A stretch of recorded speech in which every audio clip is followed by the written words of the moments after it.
In the forgotten corridors of time, before the borders of nations were carved and history was rewritten by colonial pens, there lived a people whose story runs deeper than stone, deeper than rivers, deeper than memory itself.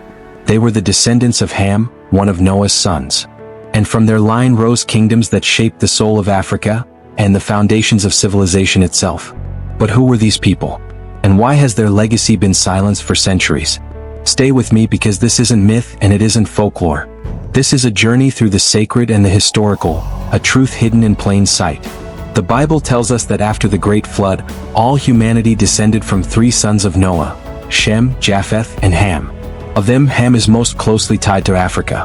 His sons, Kush, Mizraim, Put, and Canaan, gave birth to nations whose names echo across history.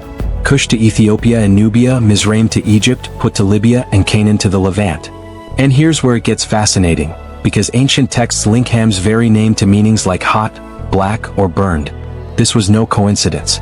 It was a clue to his legacy, one that mainstream history has tried to blur. But Ham's story isn't just about names on a family tree. It's about civilizations that rivaled and in some cases surpassed the so-called greats of the ancient world. Take Kush, Ham's firstborn. His descendants forged the Kushite Empire, rising in the lands of modern Sudan. They built pyramids taller than memory, mastered iron long before Europe, and carried a spiritual depth that endured for centuries. And Mizraim? His name is still alive today, Misr, the Arabic word for Egypt. This isn't just language, this is lineage. Egypt, land of the pharaohs, land of temples and hieroglyphs, land of black genius, was the house that Ham built. The evidence is carved in stone, written in scripture, and whispered through oral traditions. Yet for generations, history has tried to paint Egypt as something other than African. And then, there's the infamous Curse of Ham. A passage distorted for centuries to justify slavery and racism. But here's the truth, the Bible never curses Ham. The curse fell on Canaan alone over a family dispute, not a divine condemnation of an entire race. What followed wasn't scripture, it was manipulation. A lie twisted into chains. The Book of Jubilees even adds a layer to this drama, describing territorial conflicts, not racial curses. So how did a misunderstanding turn into one of history's most destructive myths?